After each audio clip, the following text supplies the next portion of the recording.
Well, good afternoon. I'm Shaka Mitchell with the American Federation for Children here in Tennessee. This is day one post-ice-pocalypse 2021. So I hope everybody out there is doing well. And honestly, I do hope that everyone has stayed safe. I know some of the roads, including ours, was pretty sketchy over the past week.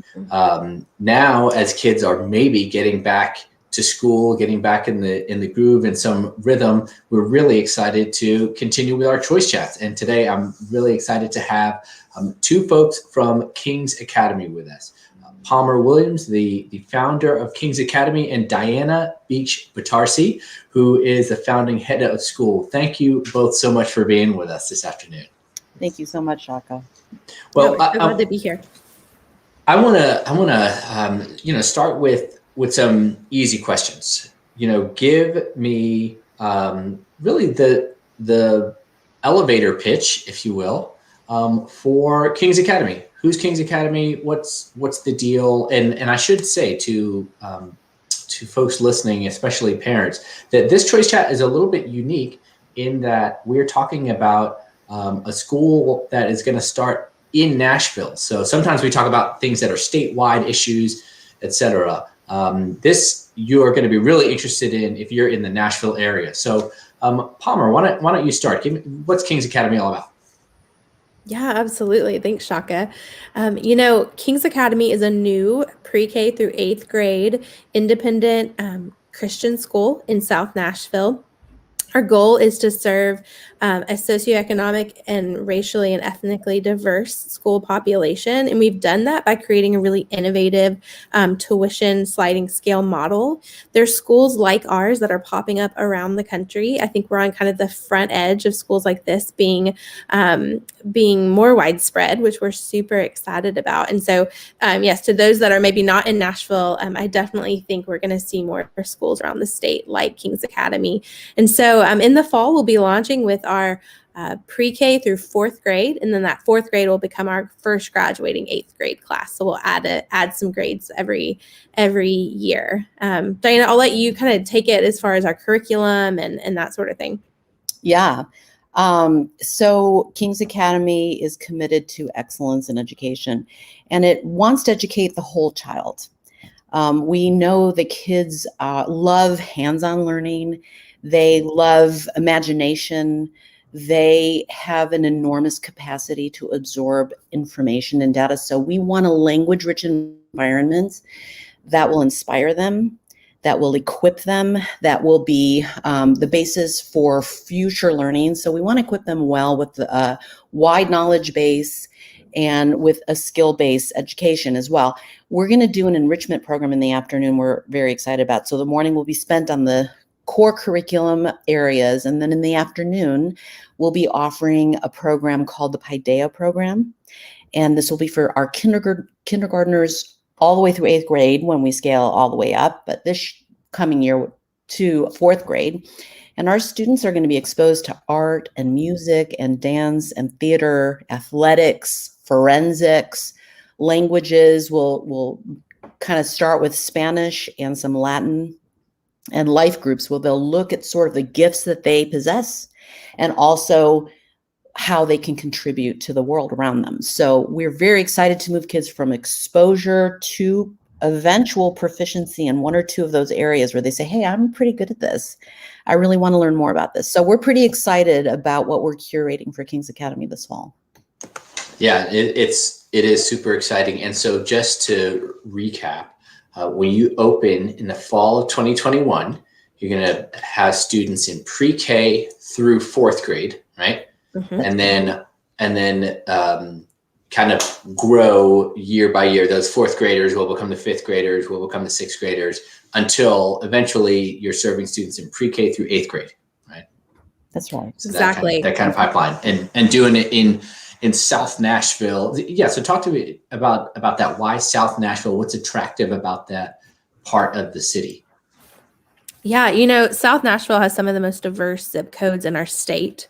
We have literally, we have our refugee relocation centers there. We have a huge Hispanic population. We just have a really diverse group of families in South Nashville, and we're really excited to serve that area. I think for a school model like ours to work, we are reserving 40% of our seats for low-income families.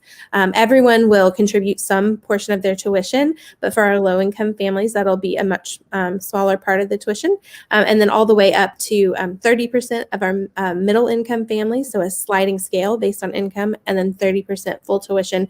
So really, when we look at South Nashville, we have families that kind of meet all of those different financial criteria that are close and geographically, it will be easy to access geographically. And so we're excited to provide an opportunity for this type of faith-based education to families who wouldn't have otherwise had the opportunity before. And we think also that creating a school community with families from all sorts of backgrounds will be a benefit to all of our families that come. God has gifted each of us in such different ways, and to bring that community together, I think will be really exciting. And so we're excited to be kind of in the South Nashville, kind of 100 Oaksy area, if you're thinking geographically about the city. Yeah. I love this idea that you touch on a little bit, Palmer, that this is going to be this. I don't know if you would consider King's Academy to be this phrase I've heard is kind of diverse by design. Where you're really intentional about having a school community that, a lot of people don't know this, but Nashville is increasingly a diverse city, right? It's not just, we talk about country music all the time, but even country music is getting increasingly diverse. Right. So, but the idea that it sounds like diverse by design schools, it's not charity for students or for families who are from low income backgrounds. This is really a benefit to all kids who come. Is that appropriate to say? Yeah. I love what you've just said. And I'd say this, our focus isn't so much on our buckets and categories, but on a beautiful table that we are setting for all students. And I really can't emphasize that more. Yeah. And so we want, I know the value of my own children being with students of such diverse backgrounds and how it has shaped the way they see the world. And what they were brought into was a table that was spread. This was New Hope Academy, which is a model school for us. We so honor the work that they've done in our community. And so we desire to do the same thing. We want to set a table for everyone. Yeah. And so this brings me to, I want to talk a little bit about why you two women, even, how you met, how you even got engaged in this work. Maybe Palmer, we'll start with you. But, I know both of you, and both of you have some really interesting backgrounds and are bringing some really unique experiences to the table. So I'd love for our listeners to kind of hear about this. Palmer, what's the inception of this idea for you?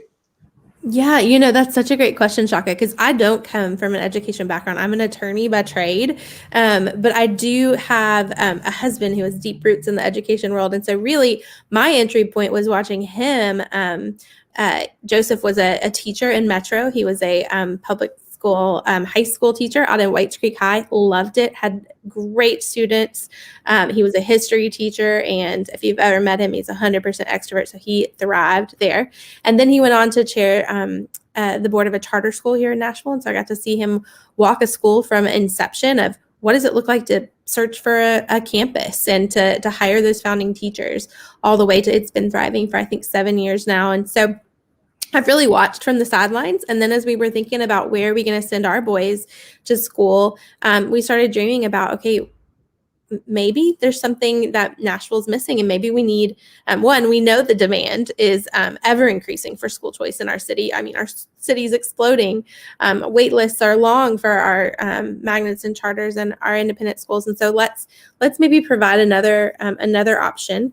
And so that kind of led us to dreaming and praying and thinking through, talking to sweet friends who are in this field about what it could look like. And really, we've been on that journey for a couple of years now. And in July of last year, we had the funding to begin to hire our head of school, because I always knew that wasn't going to be me. I'm the chairman of our board, and am excited to kind of do what Diana said. I'm a table setter. I love bringing people together who have the skills.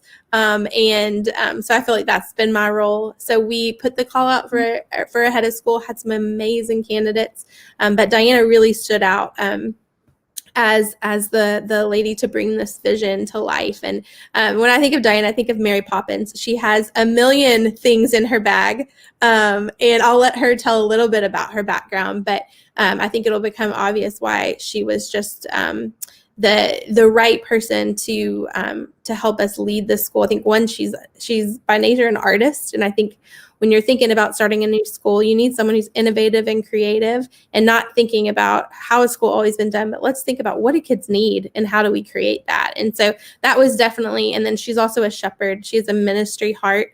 And I think when I think of a leader who's going to lead a lot of new young families through their first foray into the education world, a shepherd kind of heart is what we were looking for. And then of course she's brilliant and has a deep background in education. And so we're excited to have her on our team. And I'll let Diana tell you a little bit about how she got to this place.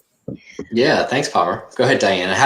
Tell us about how you kind of came to know Palmer, and maybe a little bit of your background too, because you kind of came a circuitous route as well. That's right. So first of all, Palmer, thank you so much for those words. It really means a lot to me. I think, you asked how we met, and it's crazy to us that we have not met prior to the season of life, because we have so many mutual friends and we have a heart for the same things. I would describe Palmer as a vision former, and I am that way too, but I really have a muscle, and I think I have a gift of vision moving. So it's a really good partnership. To take that download of the vision that Palmer has and to move it forward. So my own background, I've loved kids and working with kids in enrichment programs and directly in education. I have taught in the classroom. I have founded a school. I founded a preschool that was pretty much the same DNA. So I recognized what Palmer was trying to do when I looked at the website. Not knowing who she was, I thought, I know this vision. I know this school, a Christ-centered, classically inspired and diverse school. And I thought, I have got to explore this. So I'm really excited. I do have a satchel with unusual gifts. I love the Mary Poppins thing. I want an umbrella now, and I want the ability to float and be many places at many times. That would be amazing. It probably help you in recruiting families, right? I think so. I have a ton of energy and excitement toward this vision. And one of the things I'll say is I have the freedom. I know that there are gifts that I have, and I also know that I am not good at absolutely everything. So something that excites me, just like Palmer said, we both sort of have this perspective. How do we build out a team? What is it that we need? What are the great needs that King's Academy will face, and how can we address those? Because we know we cannot be all things to all people. So I bring with all my energy and heart that I can muster the gifts I do have. I do love shepherding people. I love the conversation with families about a philosophy of education. What pathways am I going to take with my own children and my own family? And I've had multiple conversations like that, and I find it a seat of honor to be able to walk that out with families, because it's so important. There's nothing we want more as parents than to give our kids the best start in life. And so I find that to be really exciting. Yeah, that's fantastic. It's so good to know that, frankly, I mean, if I can call it this, it feels like providence, right? It feels like like a little mini miracle happened, right? That you two got together, and you're sort of two sides maybe of this coin that's really going to benefit families in Nashville. So you talk a little bit about Diana. You mentioned, you're the founding head of school. You're not going to be in every classroom every day teaching nonstop.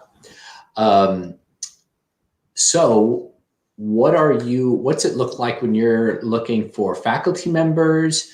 Are you fully staffed? I'm going to let you have a little platform here for a second, because I know that we've likely got some teachers who are also listening. And so what's that process been like? I mean, this has got to be a crazy time to try to find families, to try to find faculty. How's the process been, Diana, to connect with people? That's awesome, Shaka. And I'll start with the very first thing you said. I'm not going to be in every classroom with all the teachers. So what is the most foundational factor that I have to pay attention to? And it's vision transfer. I have to be sure that the team has received the vision, and it doesn't happen immediately. It doesn't happen overnight. And from the work I've done in leadership development before, it can take months. It can take up to a year. It can take a long time. So we are truly, I believe that the interview is the first training moment, because we are talking about the mission and vision of our school. Chaka, I've got to tell you, I am so excited about the field of candidates that have resonated with the vision of King's Academy. The caliber is outstanding, and we're deep in the process. We don't have every single position filled yet, but we're getting close. So the door's not entirely closed. So if someone is out there listening to this and is resonating with this and senses they need to reach out, please do.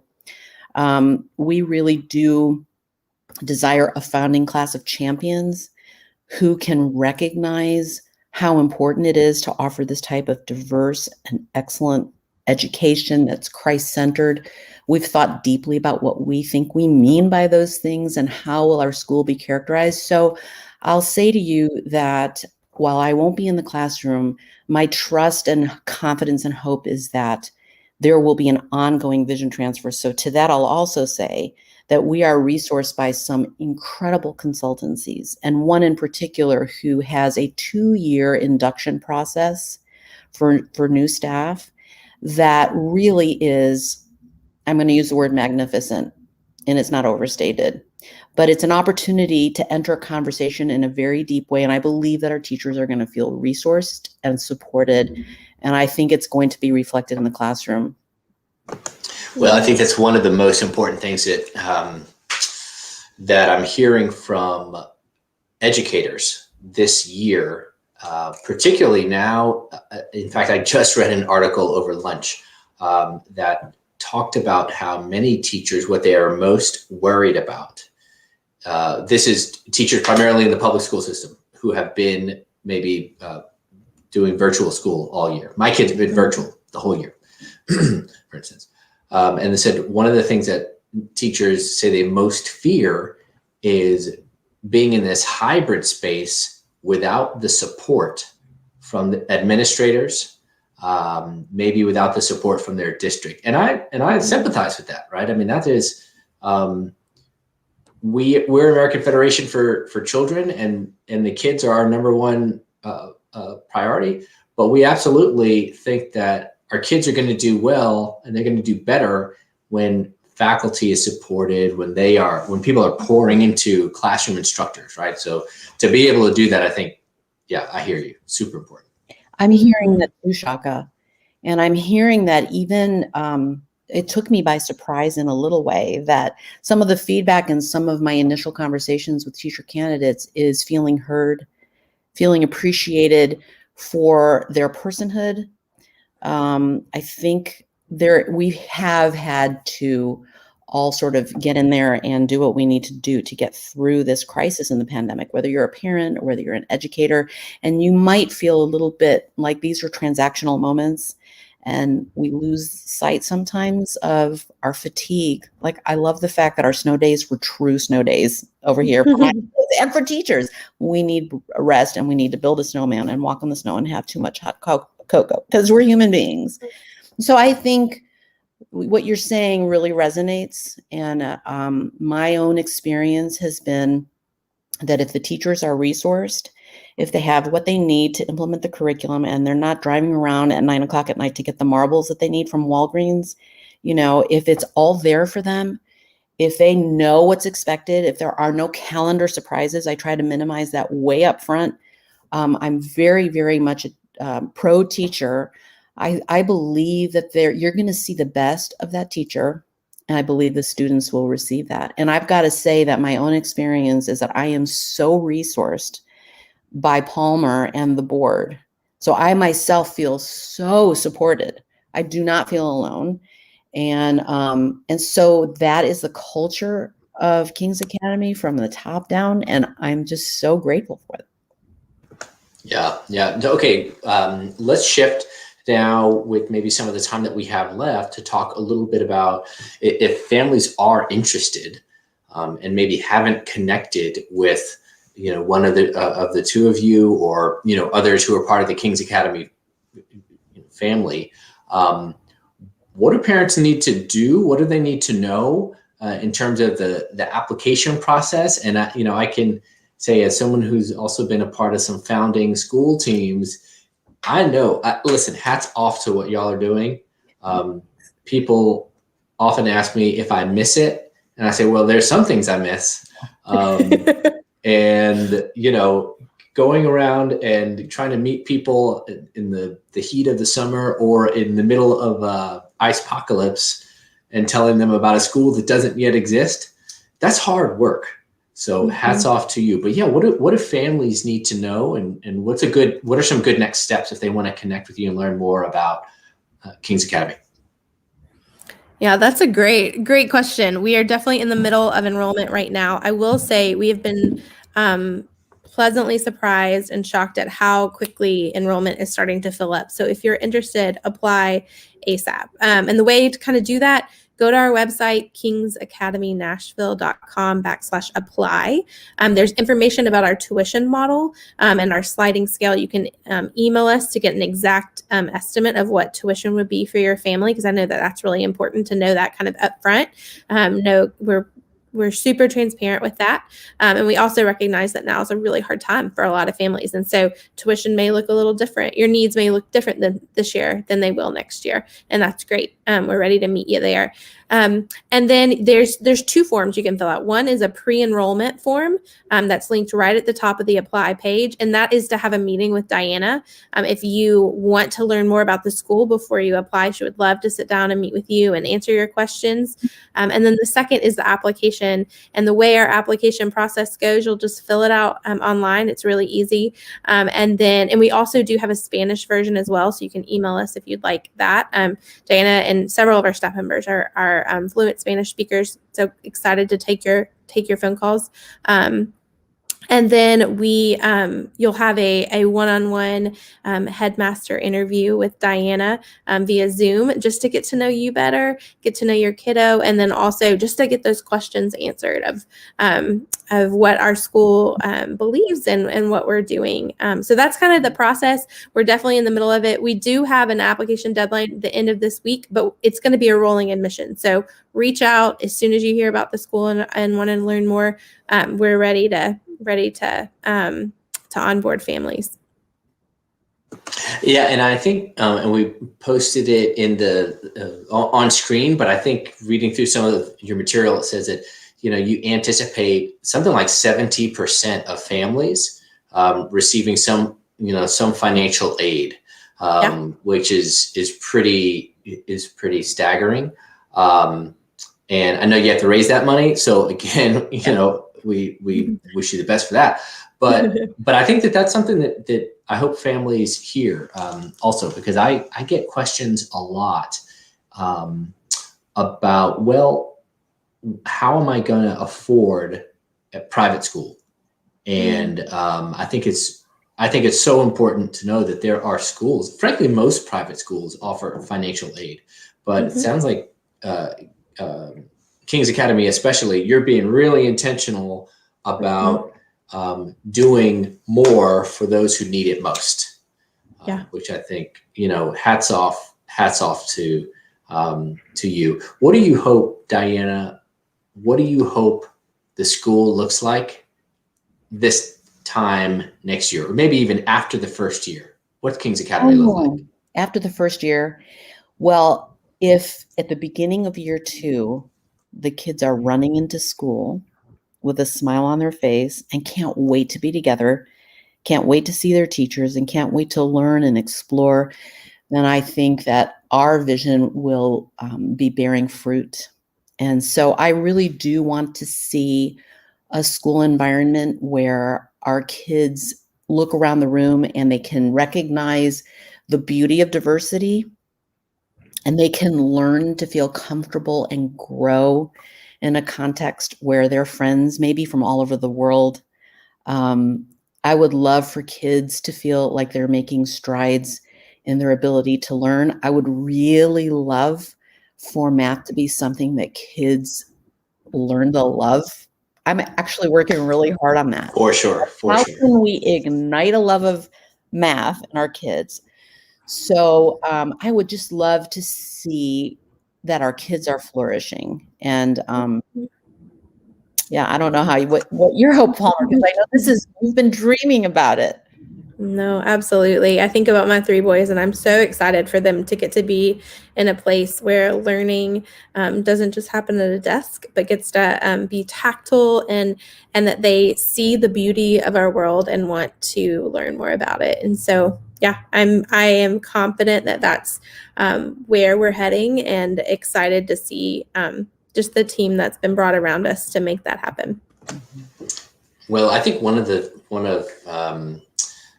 my hopes for any new school, but especially your new school, and I say this as a Nashville resident and as a parent, and I've got many friends who I know have connected with King's Academy, and I hope that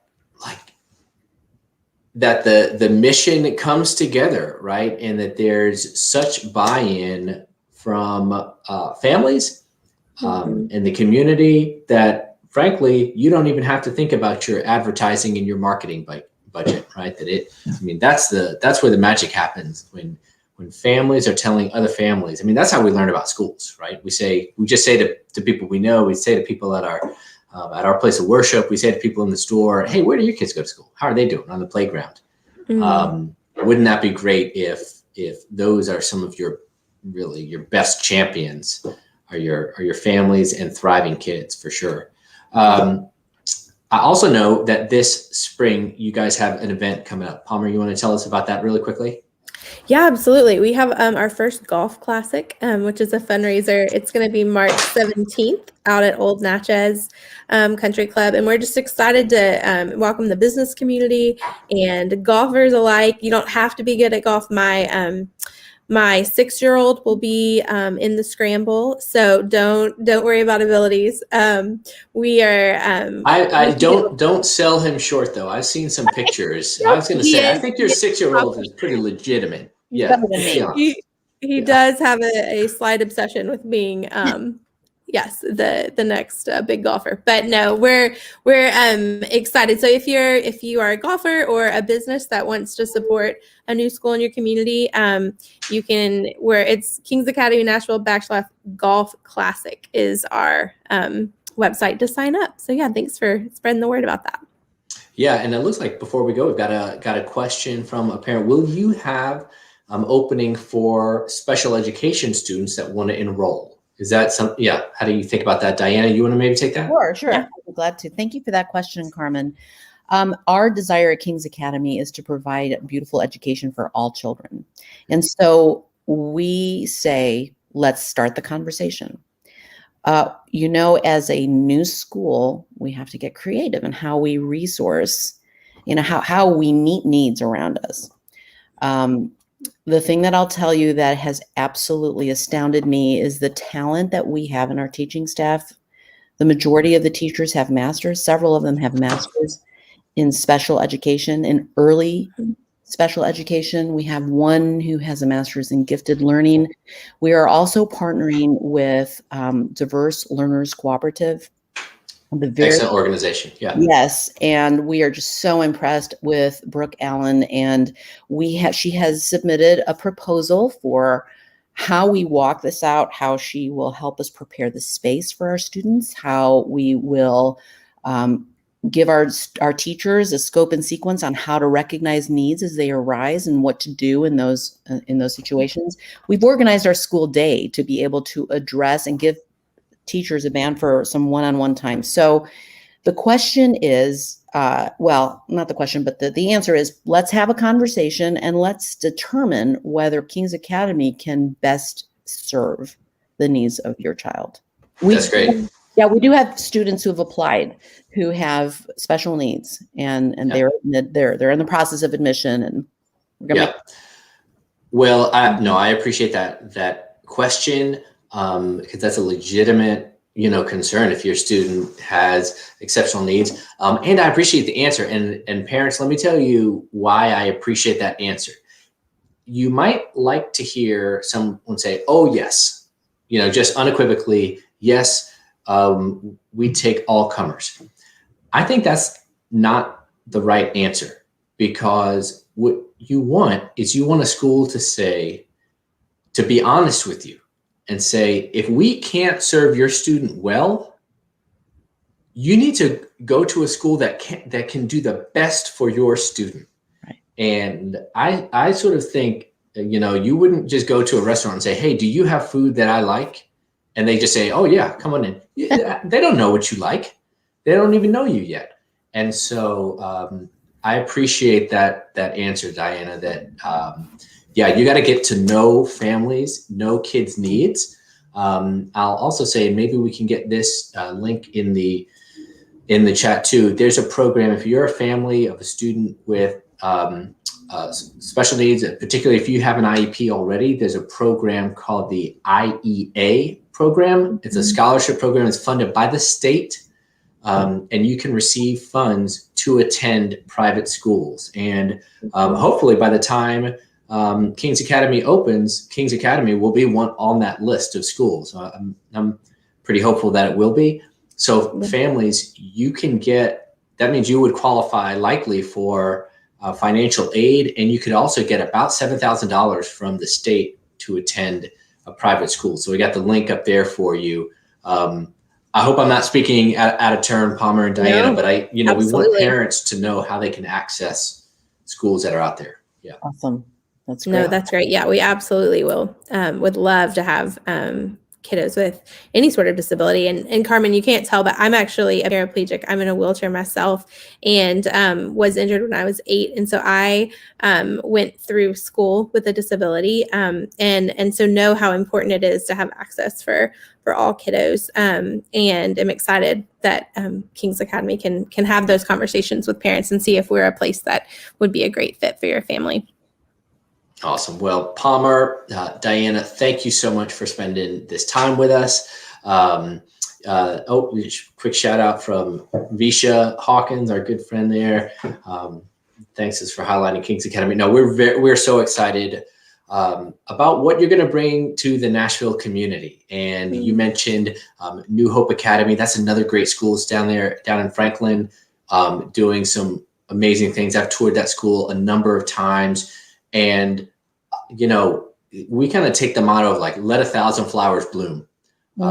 There is not a closed number of great schools.